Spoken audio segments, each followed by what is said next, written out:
फातिमा, ये गालिबन early 90s की बात है। फातिमा की फ़ैमिली लतीफ़ाबाद हैदराबाद में रहा करती थी।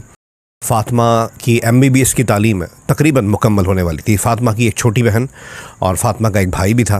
फातिमा के वालिद एक बहुत रेपुटेबल पर्सनालिटी थे, 20 ग्रेड के ऑफिसर थे और शहर में और उनके इदारे में बड़ी इज़्ज़त थी उनकी। फातिमा की वालदा एक सादा लॉ हाउसवाइफ, जो हमारे सिंधी फैमिली स्ट्रक्चर में लोग होते हैं, बड़ी शाइस्ता तबीयत, बड़ी नर्म गुफ्तार और बहुत ही शफीक पर्सनालिटी। फातिमा का MBBS कंप्लीट हुआ। अब फातिमा सिर्फ फातिमा नहीं रही थी, डॉक्टर फातिमा बन गई थी। फातिमा की जब MBBS की तालीम चल रही थी, उन दिनों में एक पंजाबी स्पीकिंग फैमिली ज़ात की ये फैमिली थी जो इनके मोहल्ले में आके बसे। फातिमा का MBBS कंप्लीट हुआ और आपको पता है डॉक्टरी की तालीम, फिर लड़की की एज अच्छी हो, खूबसूरत हो, ये एक ऐसा कंप्लीट पैकेज है। हर शख्स चाहता है कि मेरे भाई या बेटे से इसकी शादी हो, एक प्रपोजल जाए। मोहल्ले में जो फैमिली शिफ्ट हुई थी, उनकी खातून फातिमा के घर आती हैं और फातिमा की वालदा से फातिमा का हाथ मांगती है, फातिमा का रिश्ता मांगती है अपने भाई के लिए। ये खातून असल में अपने छोटे भाई का रिश्ता लाई थी। हैदराबाद का इलाका लतीफ़ाबाद एक टिपिकल अंदाज का इलाका है, वहाँ पर सिंधी स्पीकिंग लोग ज़्यादा हैं। वहाँ पर पंजाबी फैमिली और फिर पंजाबी सिंधी ज़रा एक आइडियल मैच एक ज़माने में, लेट 90s में, 90s में तो वैसे भी नहीं था। तो फातिमा की वालदा ने कुछ हिचकिचाहट का इजहार किया, लेकिन फिर उन खातून ने, जो वो दुपट्टा या चादर ओढ़ी हुई थी, वो फातिमा के वालदा के कदमों में रख दिया कि मैं तो रिश्ता लेकर जाऊंगी। फातिमा की वालदा कुछ नरम पड़ने लगी और उन्होंने बोला कि मैं अपने शौहर से बात करूंगी, उनसे मशवरा करूंगी, फिर मैं आपको जवाब दूंगी। फातिमा के वालिद ने इस रिश्ते से साफ इनकार कर दिया। वो एक दूरअंदेश इंसान थे। उन्होंने जब तफसीलात पूछी, फिर ख़ुद भी मिले उनसे, फातिमा के वालिद ने कुछ चीज़ें सामने रखी कि देखिए, हमें किसी की ज़ात से, किसी की ज़बान से कोई प्रॉब्लम नहीं है, हम पढ़ी लिखी फैमिली इन चीज़ों पे बिलीव नहीं करते, लेकिन लड़के का ज़रिया मौश क्या है, घर कैसे चलता है, आगे की क्या प्लानिंग है इसकी, पढ़ा लिखा भी कुछ खास नहीं है, सिंपल बैचलर्स बताया गया, तो ये हमारे बेटी का किस तरह ज़िंदगी में साथ दे सकेगा। अब जब फातिमा की वालदा ने उस फैमिली को मना कर दिया, तो वो खातून फिर आई।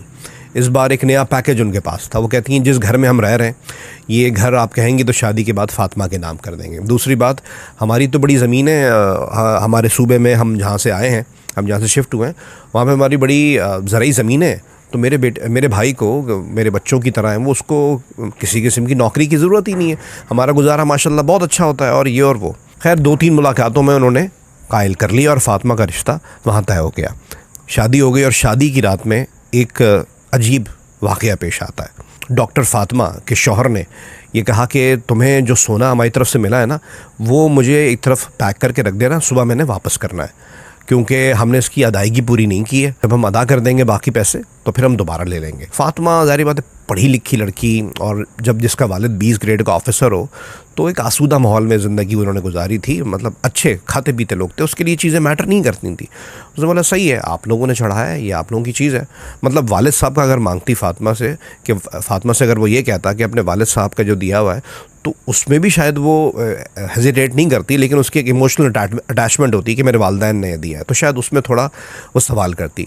लेकिन उस शख्स ने कहा कि जो हमारी तरफ से सोना है उसकी अदायगी पूरी नहीं हुई है, बस हमने दिखाने के लिए फ़िलहाल मंगवा लिया था, जब अदायगी होगी पूरी पैसों की तो हम फिर ले आएंगे।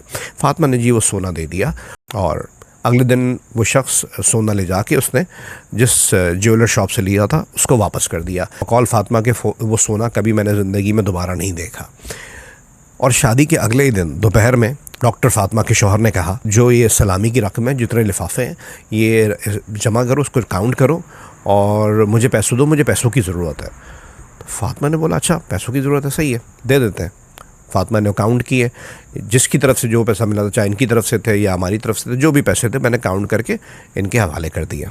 वक्त गुजरता रहा और ये जो ऑकवर्ड चीज़ें शादी के 2 दिन में ही हो गई हों, पहले और दूसरे दिन, तो आप अंदाज़ा कर सकते हैं कि जो शख्स इस तबीयत का होगा वो फिर आगे क्या क्या उसने नहीं किया होगा। लेकिन फातिमा की तबीयत में पैसों का लालच या अपनी चीज़ों का लालच कभी भी नहीं था। कुछ महीने गुजरे तो फातिमा को पता लगा कि सही है, जॉब नहीं करता, तो बताया गया था कि हमारी तो आबाई ज़मीनें, जो ज़रूरी ज़मीनें हैं, वहाँ से हमें पैसा आता है और बाकी चीज़ें, तो पता ही लगा कि वहाँ से उसको कोई पैसा नहीं आता था। In the mean while Fatima ने जो MBBS के बाद हाउस जॉब वगैरह बाकी मामला थे, उसके बाद हैदराबाद के एक हॉस्पिटल में डॉक्टर फातिमा को जॉब मिल गई। अब फातिमा जॉब भी कर रही थी, साथ साथ वो पहले बच्चे से प्रेगनेंट ही हुई पहले ही साल में, और डिलीवरी से चंद महीनों पहले तक वो जॉब पर जा रही थी। और 2-3 सालों में फातिमा के एक साल से 2 बेटे हुए। अल्लाह ताला ने उनको 2 बेटे अता किए। फातिमा कहती है बीच में जब मैं माली तौर पे हालात देखती थी, किसी किस्म की डिपेंडेंसी मुझे जो असूलन होनी चाहिए थी अपने शौहर पर, बिल्कुल भी नहीं थी। उल्टा वो मुझ पर डिपेंड करता कि जैसे शुरू में ही सोना मांग लेना, फिर वो जो सलामी की रकम है वो मांग लेना, उसके बाद ख़र्चे के लिए अगर कभी गलती से मुझे इसको मैं कहती थी कि मुझे ज़रा हॉस्पिटल ड्रॉप कर दो, वैसे तो मैं कहती नहीं थी, तो मुझसे पेट्रोल के पैसे भी ये मांगता था। अब फातिमा कहती शुरू से ना हमारी इन गिरी हुई बातों को डील करने की आदत ही नहीं थी, क्योंकि हमने ऐसा माहौल देखा ही नहीं था। तो मैं सोचती थी कि चलो सही है, शायद यही मिलकर चलने का नाम है। डॉक्टर फातिमा के अब 2 बेटे हो चुके थे, उनको पालना, जॉब पर जाना, घर के काम करना। फातिमा को अब ये फीलिंग आने लग गई थी कि शायद वो एक नाकाम ज़िंदगी की तरफ जा रही है। बीच में उसको लगा कि यार मैं शायद अपनी ज़िंदगी का ही ख़ात्मा कर लूँ। लेकिन जब वो अपने बच्चों को देखती, फिर ये सोचती कि मेरे माँ बाप का क्या होगा, वो सुनेंगे, तो वो इन चीज़ों से फिर डील करने का उसने सोचा। चंद महीनों बाद एक और राज अफ़शा होता है, और वो ये था कि जिस घर के बारे में कहा गया था कि हम फातिमा के नाम कर देंगे और हमारी तो बड़ी ज़मीन है, वो तो पहले ही झूठा साबित हो चुका। लेकिन जो जिस घर के बारे में कहा गया था कि हम शादी के बाद फातिमा के नाम कर देंगे, उस घर के बारे में कुछ दिनों बाद पता ही लगा कि ये घर तो किराए का है, ये इनका अपना घर ही नहीं है। अब इतनी चीज़ें, इतने झूठ सामने आ रहे थे, लेकिन फातिमा के पैरों में बेड़ियाँ किस चीज़ की बंधी हुई थी? वो ये कि मेरे 2 बच्चे हैं, अगर मैंने कोई एग्रेसिव फ़ैसला कर लिया कि भैया आपने झूठ बोला है, मैं आपके साथ नहीं रह सकती, तो कल को मैं अपने बच्चों को क्या जवाब दूँगी? मैंने किस वजह से तुम्हारे बाप को छोड़ दिया। दूसरी बात, मैं घर जाती हूँ तो मेरी छोटी बहन है, भले मेरा बाप 20 ग्रेड का ऑफिसर है, हम एक आसूदा ज़िंदगी गुजार रहे हैं, बाकी मामला था, लेकिन हमारा कल्चर, हमारे शहरों का निज़ाम क्या है, हमारा सोशल फैब्रिक क्या है कि जी बड़ी बहन घर आके बैठ गई तो छोटी भी ऐसी होगी तो उसके रिश्तों में मसला ना हो, मेरे माँ बाप को प्रॉब्लम ना हो। तो कह रही मैं झेलती रही। फातिमा के वालिद ये सब चीज़ें नोट कर रहे थे और उनको अंदाज़ा था कि फ़ातिमा किस कर्ब से गुजर रही है। 2004 या 5 की बात है कि फ़ातिमा के वालिद ने फ़ातिमा को कहा कि कम से कम तुम उस माहौल से निकलो, उस घर से निकलो। तुम अपनी जॉब पर, अपने प्रोफेशन पर जब भी तरक्की और बेहतरी ला सकती हो कि जब तुम जहनी तौर पे फ्रेश होगी। आपका माइंड अगर फ्रेश नहीं है तो आप ज़िंदगी में आगे नहीं बढ़ सकते। और साथ साथ तुम बच्चों के साथ जो एक हैक्टिक रूटीन है, फिर तुम उस जॉइंट फैमिली का जो बोझ है वो अपने कंधों पर उठा रही हो। फातिमा कहती है कभी कभी मुझे ये कह दिया जाता था कि घर की ग्रोसरी इस महीने तुमने डालनी है या बाकी मामला तुमने देखनी है। तो फातिमा के वालिद ने उस चक्कर से, उस माहौल से निकालने के लिए फ़ातिमा को DHA हैदराबाद में एक अपार्टमेंट लेकर दिया कि तुम अपने शौहर के साथ यहाँ शिफ्ट हो जाओ। और ये अपार्टमेंट फ़ातिमा के नाम किया। फ़ातिमा यहाँ पर अपने दोनों बच्चों के साथ शिफ्ट हो गई। फ़ातिमा का शौहर कभी आता, कभी अपनी माँ के घर रहता, वो भी उनका अपना ज़ाती घर नहीं था, किराए का घर था।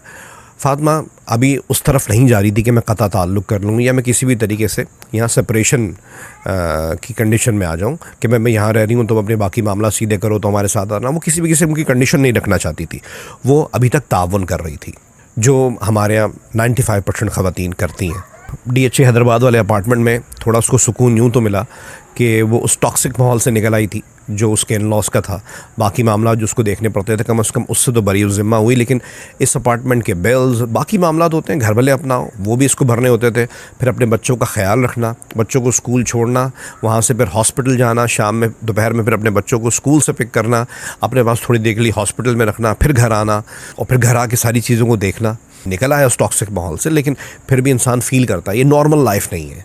2007 या 8 की बात है। इसने अपने शौहर से बात की कि देखो तुम किसी भी किस्म का साथ नहीं देते मेरा, कोई बात नहीं, लेकिन कम से कम अब फाइनेंशियल डिपेंडेंसी जो तुम्हारी एक तरह से बीवी पर मेरे ऊपर है वो तो ख़त्म करो। तुम्हारा काम है हमें पॉकेट मनी दो, हमें सपोर्ट करो, तुम कम से कम अपने पैरों पर तो खड़े हो। तो उसने बोला कि सही है, मैं कारोबार करना चाहता हूँ, मुझे तुम इतना अमाउंट कर दो। उसने बोला किस चीज़ के लिए? कह रहा मेरा मोबाइल फ़ोन्स और बाकी चीज़ों का मुझे शौक़ है, मुझे पता भी है, तो मैं हैदराबाद में उसकी बहुत बड़ी दुकान खोलना चाहता हूँ। तो फातिमा ने बोला उसके लिए तो भाई इतने लाख रुपए तुम्हें कम से कम चाहिए होंगे। तो उसने बोला सही है, तुम्हारे पास जो सोना है इतना सोना है तुम्हारे पास। फातिमा के पास कई तोले सोना उसके वालिद साहब ने दिया था, नहीं कि फातिमा के वालिद ने दिया था। तो फातिमा का शौहर ये कह रहा है कि तुम वो सोना निकालो लॉकर से और बेच कर मुझे रकम दो। फातिमा ने ये कुर्बानी भी दी। कई लाख रुपए का सोना उस दौर में भी वो बनता था, कई तोले सोना उसने बैंक के लॉकर से निकाला और अगले चंद दिनों में बग़ैर अपने माँ बाप को बताया, बग़ैर किसी से बात किए, उसने वो अपने शौहर के हवाले कर दिया। उसके शौहर ने जिस काम के लिए पैसे लिए थे वो काम शुरू भी किया। हैदराबाद में ही एक बहुत मशहूर दुकान थी मोबाइल, वो पहली दुकान थी जो 2007 या 8 में खुली थी और बहुत अच्छी चली। अगले चंद महीनों में बड़ा नफ़ा उसने कमाया उस दुकान से, मोबाइल और मोबाइल एसेसरीज़ की मद में वो बेचकर। लेकिन उसका 1 रुपया एक पैसा भी डॉक्टर फातिमा को नसीब नहीं हुआ। हालांकि डॉक्टर फातिमा के बेचे हुए डॉक्टर फातिमा के वाला जेवर नहीं था जो इसके शौहर की तरफ से दिया गया था, वो तो पहले दिन ही खा लिया उसने। ये वो जेवर था जो बहुत बड़ी तादाद में था, जो बहुत पता नहीं कितने तोले था, वो डॉक्टर फातिमा के बाप ने दिया था। वो बेच कर जो उसने कारोबार शुरू किया इसके शौहर ने डॉक्टर फातिमा के, उस कारोबार का 1 रुपया 1 पैसा भी डॉक्टर फातिमा को नहीं दिया। डॉक्टर फातिमा की ज़िंदगी वैसी की वैसी रही और इसी दौरान डॉक्टर फातिमा के वालिद की डेथ हो गई। डॉक्टर फातिमा बिल्कुल टूट चुकी थी। वो अपनी माँ से कुछ कह नहीं सकती थी कि फिर वही बात कि मेरी बहन के रिश्तों में प्रॉब्लम ना हो, मैं घर जाके बैठ जाऊँ तो कोई इश्यूज़ ना हो, और मेरे 2 बच्चे भी मेरे साथ हैं। अब आप सोचें, ये कोई गंवार लड़की नहीं सोच रही। हमारे सोसाइटी में प्रॉब्लम्स कैसी हैं कि एक पढ़ी लिखी बाशऊर लड़की जो जानती है कि मेरे साथ क्या हो रही है और जो क्या हो रहा है और मैं किन हालात में फंसी हुई हूँ, वो भी इन हालात का मुकाबला खुलकर नहीं कर सकती। हमारे यहाँ कुछ बाउंड्रीज़ जो अखलाकियात के नाम पे दे दी गई हैं, उसका शिकार हमारे यहाँ एक पढ़ी लिखी लड़की भी होती है। साल 2012 आ गया, फातिमा के वालिद का इस दुनिया से चले जाने का ट्रॉमा फातिमा को और डिप्रेशन में ले गया था। अब फातिमा ने शहर तब्दील करने का सोचा। क्योंकि फातिमा के जो 2 बेटे मैंने आपको बताया था, दोनों बेटों के हायर स्टडीज़ के लिए उसको कराची में अच्छे इंस्टीट्यूट्स का पता था।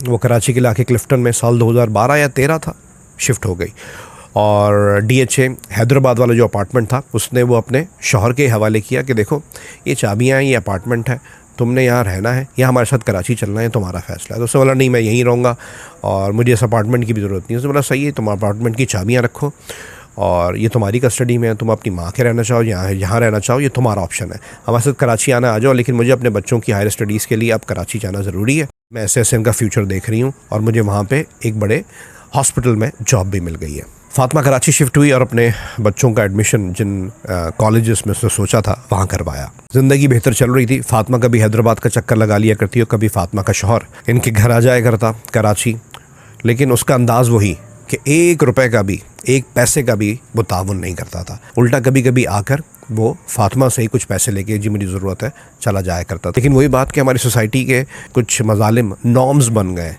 जिसका शिकार हमारे एक पढ़ी लिखी औरत भी होती, जिसकी वजह से डॉक्टर फातिमा खामोश थी। अच्छा, ये मैं आपको एक चीज़ बताना भूल गया कि डॉक्टर फातिमा के जो शौहर हैं वो तकरीबन 8-9 बहन भाई हैं, और इन्हीं की बहन एक बड़ी काफ़ी एज डिफरेंस था, वही रिश्ता लाई थी। ये बात मैं आपको क्यों बता रहा हूँ, क्योंकि 2017 में ही आपको पता है फेसबुक और बाकी चीज़ें बड़ी एक्टिव हैं। 2017 में फातिमा के इन लॉज में से ही किसी ने फातिमा को फेसबुक का लिंक, पिक्चर्स का और कुछ पिक्चर्स भेजी। ये पिक्चर्स बहुत ख़ास थी। ये एक शादी की तकरीब की पिक्चर्स थी, और ये शादी की तकरीब थी डॉक्टर फातिमा के शौहर की, जिसकी भनक भी नहीं पड़ने दी डॉक्टर फातिमा को। डॉक्टर फातिमा कहती हैं कि जब मैंने वो पिक्चर्स देखी तो वो कोई ऐसा नहीं था कि छुप छुपा के शादी की गई है। डॉक्टर फातिमा के शौहर के तमाम 8-9 बहन भाई बाकायदा इसमें शरीक थे। उन तमाम पिक्चर्स में बहुत कहकहे लग रहे थे, मुस्कुरा रहे थे। वीडियोस में नज़र आ रहा था कि इस तरीके से अपने भाई की शादी की तकरीब का हिस्सा बना जा रहा है और उसको ऐसे सेलिब्रेट किया जा रहा है कि जैसे उनकी पहली शादी है, और ऐसा इमेज क्रिएट हो रहा था कि जैसे पता नहीं कितने कमाऊ पूत और कितने सेल्फ डिपेंडेंट इंसान की शादी हो रही है। फातिमा जिसको उसका मालो दौलत लूट लेने पर, फातिमा को इमोशनल स्ट्रेस देने पर, फातिमा को इस नहज पर लाने पर कि वो 1-2 दफ़ा उसने सोचा कि मैं अपनी ज़िंदगी का ख़ात्मा कर लूँ। फातिमा ये भी मानती है कि मेरे वालिद की उम्र नहीं थी इस दुनिया से चले जाने की, लेकिन उनका खामोश एक दुख वो महसूस करते थे अपनी बेटी का। इतने ज़्यादा लॉसेस के बावजूद जो उसने एक्शन नहीं लिया था वो अब लेने जा रही। वो हैदराबाद इस गर्ज से और इस फाइनल डिसीजन के साथ गई कि मैं अब इस शख्स से खुला लूँगी। लेकिन वहाँ जाकर एक अजीब तकलीफ दे नज़ारा उसका इंतज़ार कर रहा था। फातिमा को लगा इस शख्स में थोड़ी सी शर्म होगी। सबसे पहले फातिमा अपने ससुराल गई, यानी कि जो फातिमा के शौहर का घर था, भले वो किराए का था, कि अपनी दूसरी बेगम के साथ वहाँ वो मौज मस्ती में मसरूफ़ होंगे। वहाँ जाके मैं अपना डिसीजन बता दूँगी और इस रिश्ते को ख़त्म करूँगी। लेकिन वो मौसूफ़ तो वहाँ मौजूद ही नहीं थे। फातिमा ने अपने इन लॉज से पूछा कि भाई वो कहाँ है, मुझे उससे बात करनी है। तो उन्होंने भी कोई वाज़ेह जवाब नहीं दिया। अब फातिमा के पास दूसरा ठिकाना क्या था? वो अपने घर जाना नहीं चाहती थी, अपनी वालदा को और अपनी बहन को किसी को भी इस उलझन में शामिल नहीं करना चाहती थी। वो DHA हैदराबाद में जो फातिमा के वालिद ने घर जो अपार्टमेंट गिफ्ट किया था वहाँ पर गई कि मैं यहाँ थोड़ा रेस्ट करूँगी, फिर इस शख्स को ढूंढूंगी। तो जब इस अपार्टमेंट में पहुँचती है तो वो के दरवाजे पहले ही खुले होते हैं और वहाँ वो नॉक करती है, क्योंकि बाहर से दरवाज़ा लॉक नहीं था। तो वो नॉक करती है, बेल बजाती है, तो अंदर से औरत निकलती है। ये वही औरत थी जो फातिमा के शौहर की दूसरी बेगम थी। और थोड़ी देर बाद फातिमा का शौहर भी बाहर निकलता है। यानी कि वो शख्स बेगैरती की उस इंतहा पर था कि उस अपार्टमेंट में ही अपनी दूसरी बेगम को लेकर आया था, जो असल में फातिमा का अपार्टमेंट था। क्योंकि फातिमा किसी लड़ाई झगड़े वाले माहौल में, किसी जाहिलाना मिजाज या जाहिलाना सोच वाले माहौल में कभी भी नहीं पली थी। उसने वहाँ जाके अपने शौहर को बोला कि तुमने जो करना है करो, ये मेरे बाप का दिया हुआ घर है, ये मुझे खाली चाहिए। और दूसरा फ़ैसला फातिमा ने सुनाया कि मेरी ज़िंदगी का समझ लो आखिरी दौर तुम्हारे साथ ख़त्म हो गया और मैं मज़ीद तुम्हारी बीवी की हैसियत से नहीं जीना चाहती। फातिमा ये कहकर कराची आ गई, खुला का मुकदमा किया, खुला हासिल की। ये बात गालिबन 2017 या 18 की है। अब फातिमा के 2 बेटे आपको याद होंगे। एक बेटे के यूनिवर्सिटी हायर स्टडीज़ के लिए अब जाने का वक्त आ गया था, दूसरा बेटा भी तकरीबन इसी एज का था। तो यूनिवर्सिटी है कनाडा की, वहाँ पर इनके बड़े बेटे का एडमिशन हुआ। फाइनेंसिस की कुछ कमी आई तो DHA हैदराबाद का जो अपार्टमेंट था वो बेचना पड़ा फातिमा को। और वो बेचकर ना सिर्फ अपने बेटे को यूनिवर्सिटी कनाडा भेजा, वहाँ पढ़ाई उसकी शुरू हुई, वहाँ उसकी मास्टर्स की डिग्री शुरू हुई। और फिर कराची में यूनिवर्सिटी जो मेडिकल यूनिवर्सिटी है उसमें छोटे बेटे का एडमिशन हुआ। यानी कि छोटा बेटा अपनी माँ के नक्शे कदम पर चलते हुए डॉक्टरी की तालीम हासिल करना शुरू हुआ। और अब इस वक्त सिचुएशन क्या है, फातिमा एक आज़ाद ज़िंदगी गुजार रही है। सिविल हॉस्पिटल कराची में एक बहुत सीनियर डॉक्टर की पोजीशन पर वो जॉब कर रही हैं। फातिमा का जो बड़ा बेटा जो यूनिवर्सिटी कनाडा गया था वो अब एक बैंकर बन चुका है, एक कामयाब ज़िंदगी कनाडा में गुजार रहा है। जो छोटा बेटा यूनिवर्सिटी हॉस्पिटल से तालीम हासिल करने के बाद वहाँ पर ही एज अ डॉक्टर सर्व कर रहा है। ये फातिमा की कामयाबी है, इसी को कामयाबी कहा जा सकता है। आपको याद होगा एक ज़माने में फातिमा जहाँ अपने बाप का दिल नहीं दुखाना चाहती थी कि मेरा बाप शायद फ़ील ना करे कि मैं घर आके बैठ गई हूँ या मेरी बहन के रिश्तों का प्रॉब्लम नहीं हो जाए, तो फातिमा की छोटी बहन का रिश्ता भी माशाल्लाह बहुत अच्छी जगह हुआ, वो भी मिडल ईस्ट में एक जगह सेटल्ड है। मैं इस वाक़े से समझाऊँ कि औरत जब ढील देती है ना तो बहुत कुछ माफ़ कर देती है, लेकिन कुछ एलिमेंट्स हैं कि किसी भी तबीयत की औरत हो, कितनी भी सुलझी हुई औरत हो, वो चीज़ें माफ़ नहीं करती। उनमें से एक सबसे बड़ी चीज़ है चीट करना, धोखा देना, और वो भी ऐसी चीटिंग करना। उसने उस शख्स की सुस्ती, काहिली, झूठ बोलना, हर चीज़ माफ़ किया, लेकिन चीटिंग को माफ़ नहीं किया। आज हम बहुत से ऐसे रिश्ते देखते हैं जिसमें औरतें फंसी हुई हैं और उनको कहीं उसकी माँ, कहीं और कोई शख्सियत, कोई बाप, कहीं बहन भाई के नीचे उनके दिल पे, उनके दिमाग पे कोई बोझ ना आ जाए मेरा फ़ैसला ले लेने से। ये कहानी साबित करती है कि जब आप असूल पर चलते हैं ना तो अल्लाह ताला की ज़ात आपकी मदद ज़रूर करती है। सबसे पहली गलती तो उसी वक्त की गई थी कि जी ये जो चक्कर है ये आज भी हो रहे हैं, कई सालों पहले भी हुए हैं और उससे भी कई सालों पहले होते रहेंगे। जी कदमों में चादर डाल दीजिए रिश्ते के लिए, ये हर सूबे में, हर शहर में होते हैं। यह तो हैदराबाद की कहानी सुना रहा हूँ, वहाँ तो जी चादर, पगड़ी, इन चीज़ों की इज्जत तो पूरे पाकिस्तान में कि जी पगड़ सर पे रख दिया, हमारे कदमों में रख दिया, चादर रख दी। भाई आप प्रैक्टिकल बुनियादों पे क्यों नहीं अपने बच्चों का फ़ैसला करते? ये इमोशनल होना, किसी की इज़्ज़त का ख्याल रखना, चादर उठा के आप उसके सर पे रख देंगे, जी आप आपकी इज़्ज़त, हम आपको डबल इज़्ज़त देते हैं।